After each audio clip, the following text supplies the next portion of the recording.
everyone, this is Bonnie from Backward Story. San Diego Comic-Con, New York Comic-Con, and Anime Expo are three of the biggest conventions in the United States that take place annually. This week, to celebrate the fact that New York Comic-Con is going on, I thought it would be fun to round up a list of all the books that either take place at a Comic-Con or are about content developers such as fanfiction writers and artists and just anybody who is a fan who loves going to conventions and has favorite actors they ship, anything like that. There are so many cool books out there, and everybody knows things like Fangirl and GEEK'RELLA, but there are so many other books out there, and I wanted to introduce them to you. Some of these you'll know, some of them you won't. I'm only putting a dozen titles into this video, otherwise it will run too long. Let me know which ones I missed below that you love, and tell me which ones are your favorites, and these are a few that I'll recommend to you today. I'm going to start with the Geeks Guide to Unrequited Love by Sarvenaz Tash. This one actually takes place at New York Comic-Con, and it is about two best friends, Graham and Roxy, and they bonded years ago when they both fell in love with Harry Potter, and now they're teenagers and they are in love with this really rare cult comic book series, The Chronicles of Althena. And they find out that the man who created the series is going to be at New York Comic-Con, and they are determined to get tickets and see him no matter what. And Graham decides that he is going to finally tell Roxy how he feels about her and that he wants to be more than just friends, and he's going to do it at New York Comic-Con, and the whole weekend doesn't go exactly according to plan.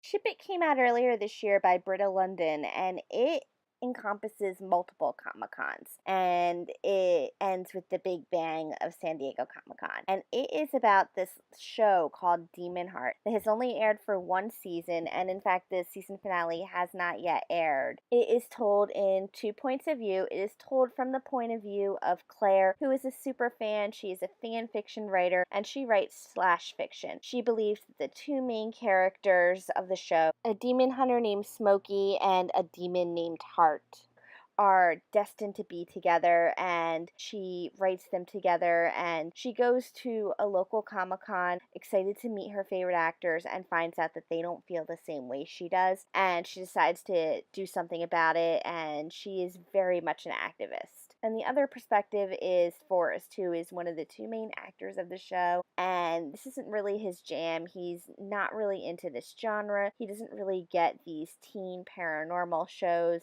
and when Claire comes up to him and asks him a question at the conference that he is uncomfortable with, he doesn't know what to do, and the whole thing snowballs, and Claire winds up going on tour with them for the rest of their circuit to all the different Comic-Cons in the country, hoping that she can change the mind of the creative director and the showrunner and make her ship become canon. Next up is GEEK'RELLA by Ashley Poston, and as you may have guessed, this is a retelling of Cinderella, only it takes place at a convention, which is the coolest thing ever, and I just love the way that the author thought of things and twisted them into this new ideal. For example, instead of ball gowns, you have cosplaying outfits, and instead of like an actual prince who is royalty, your royalty is the actor who is famous for doing this TV show called Starfield, which is the biggest, greatest thing out there. And you have pumpkin food trucks, and just the ways that it connects to the fairy tale are so interesting, and yet it's this contemporary book, and it's fantastic and so much fun. And of course, it's a fairy tale, so you have Elle, and then you have Darian Freeman, who is the very famous actor who is about to be Prince Carmandor in the reboot of Starfield. And so the two of them wind up meeting at this convention for Starfield, and he's really jaded. He doesn't like doing all of the meet and greets and seeing the fans and doing autographing, and he just is kind of over everything until he meets Elle. And there's a sequel coming out next April called The Princess and the Fangirl. And this one is also based on a fairy tale, The Prince and the Pauper. And this one is about Jessica Stone, who is a movie star. And she really doesn't want to go to this convention that she's going to. She doesn't want to pretend that she likes Starfield. And she really doesn't want to be doing this role again. The sequel's about to come out. She doesn't want any part in it, and she's hoping that something happens so she doesn't have to be in this second Starfield movie. And she's going to have an encounter with a fan named Imogene, and it just might change her mind.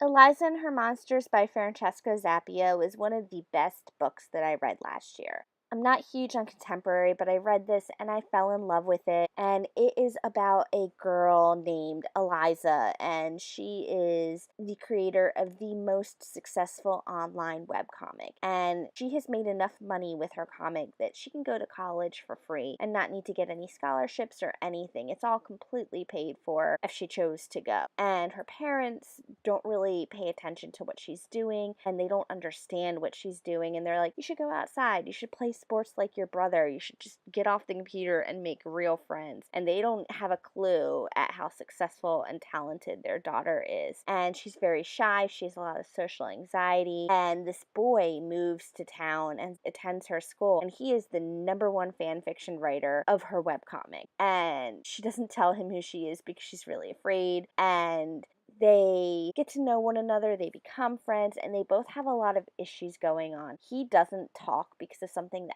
happened to him, and this was actually a little more serious than I thought it was going to be. I thought it was going to be just this really lighthearted, contemporary, fluffy book, and then I read it and it had all of these really serious issues, but it had a really nice blend of everything too, and I wound up really enjoying the book and would definitely recommend it to everyone, especially if you've read and enjoyed Fangirl by Rainbow Rowell. Speaking of Fangirl by Rainbow Rowell, this book has fan fiction within it, which actually was turned into a novel called Carry On. And it is this story that takes place in a world that's a little similar to Harry Potter. And it is about Simon Snow. And like Ship It earlier, it's got some slash fan fiction in it. And it's not something that was canon in the original series, but the main character, Kath, is obsessed with this pairing, and she writes some of the most popular fan fiction in the genre. She's one of the most well-known authors, and everybody loves her books. And so she is going to college for the first time, and she has to learn to live in the real world while still balancing her online social life. And I'm not going to say too much about this one because I think it's the most famous book on the list, and I think a lot of us have read it already. But if you haven't, it's fantastic. If you yourself are a fan fiction writer, or if you read a lot of fan fiction, it is something that you are just really going to connect with. Next up, we have Queens of Geek by Jen Wilde. This one is about friendship and romance and, of course, a convention, all mixed up together in one. And so you have Charlie, and she is an actress, and she has gone to a special inverse con called SupaCon. And she's gone to promote the movie that she was just in, and she just got over this really public, really nasty breakup, and she wants her fans to know that she's okay and everything's good. And she has to do all that while doing the really stressful promotion thing. And then she runs into another actress who is one of the surprise guests of the convention, and this is an actress that she has always loved, and she's always had a crush on her, and now there's a chance that maybe she could actually do something about it. And then on the other side, you have Taylor, and Taylor has gone to the convention with her friend Jamie, and she is determined to tell Jamie during this convention that she likes him and maybe they can be more than friends. And so you have these stories kind of interplaying and overlapping with one another, and they all come together at this one convention. Don't Play With My Heart by Cecil Castellucci also came out earlier this year, and it has a fantastic cover. It really grabs your attention if you are a cosplayer or if you go to conventions and you see this book sitting at the store, you're going to automatically say, hey, what's this about? And pick it up and take a look at it. And the main character in this one is about a girl named Eden, and she loves to dress up as her favorite character. Gargantua, and it makes her feel powerful and tall and in control, and she really needs to be in control right now because her home life is completely messed up and she's alone. Her best friend has gone away for the entire summer and she just doesn't really know what's going on anymore, and this is the only way that she can feel in control of herself. And so the book takes place over summer vacation and she's going to convention centers, and this is finally where she starts to come into her own and really start putting her life together and figuring things out for herself. Here's another one for the fan fiction writers and readers. Scarlett Epstein Hates It Here by Anna Breslaw. And this one is about a girl who is a huge, huge fan of her favorite show. And she is a fan fiction writer and she just loves everything about it. And when the show is canceled, everything falls apart and she doesn't know how to interact in the real world anymore, and she doesn't want anyone to know that she was so into the show and that she's so into the fan fiction, and she doesn't want everyone at school to know that maybe she's talking a little bit about them when she's writing about these fictional characters, and if word gets out, she's going to be in a lot of trouble.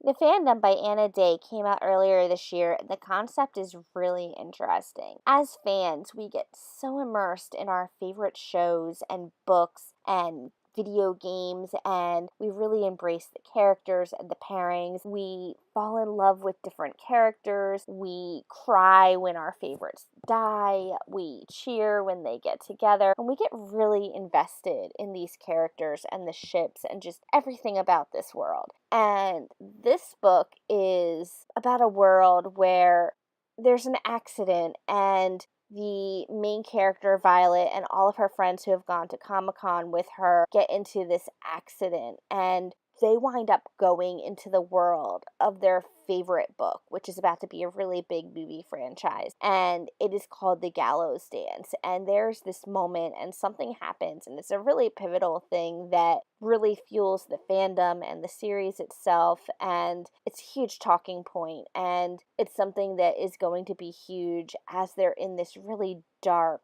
desperate world that they need to get out of before horrible things happen. And so it is reality coming to life with fantasy, because as much as you love something and want to be a part of it, would you really want to live in that world if you know it's going to come and if you know it's not going to be everything you ever imagined it was? Would you still want to be a part of it?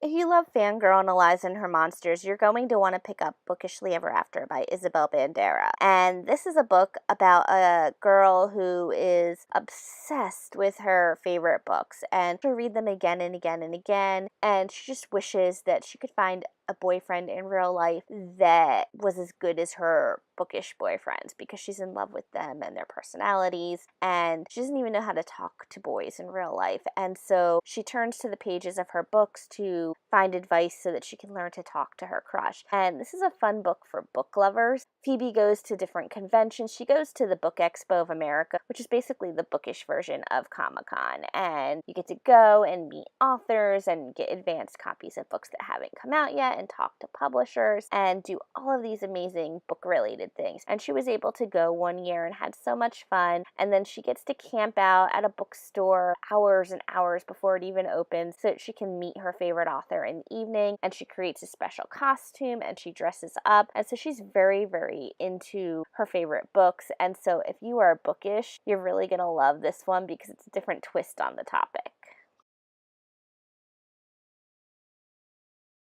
I Am Princess X by Cherie kind of goes in the opposite direction. This one is about artists, and it is about a girl who wrote a comic with her very best friend about a heroine named Princess X, and her friend passes away in a horrible car accident. And now May hasn't thought about Princess X in years. She doesn't really work on it anymore. And all of a sudden, when she goes out, she is seeing Princess X stuff everywhere. She's seeing stickers, she's seeing posters, she's seeing art on the streets and graffiti, and she doesn't understand where it's coming from and what happened and how Princess X could be coming into reality when only her and her best friend Libby knew who Princess X was. And so now she's wondering, could Libby possibly be alive? Is there something more going on than meets the eye? What is happening, and how has Princess X come out of her imagination and into reality all of a sudden? And last but certainly not least, we have the Fangirl's Guide to the Galaxy, a handbook for girl geeks by Sam Maggs. And this is different from all of the books before it in the fact that it is nonfiction and it is not a novel. But it's something that's really fun if you go to conventions, if you wish you could go to conventions, if you want to see a little bit about how they work backstage, if you want to explore the life of being a fan a little bit. This one has all of that and more. It's more of a handbook. It tells you how to be a geek, be a nerd, how to embrace it and have fun. It's got a lot of feminism in it, especially since when you think about it, fandom is very male oriented and it always has been. It's only recently that girls have been able to go and be accepted and embraced, and even then there's still sometimes backlash. And so this one is really directed towards females who are in fandom and how they can interact and have fun and enjoy it too. And it's got a lot of tips and it's just got so many interesting things. And definitely if you're thinking about going to a convention, or if you've been to one, or if you're just curious about how it works, this is the one you're going to want to pick up. I would love to know more about your favorite books that take place at Comic-Con or that are about fandom creators such as fanfiction authors or fanfiction artists, and I think it's just a really fun topic, and I like that more of this like nerdy geeky culture is coming out. There wasn't as much of it when I was younger as there is now, and so it's just nice to have everyone just embrace it and to finally find your niche and to find people who are like you, and I love that we can do that in book form now. That is everything from me today. I'll talk to you guys again soon. Bye.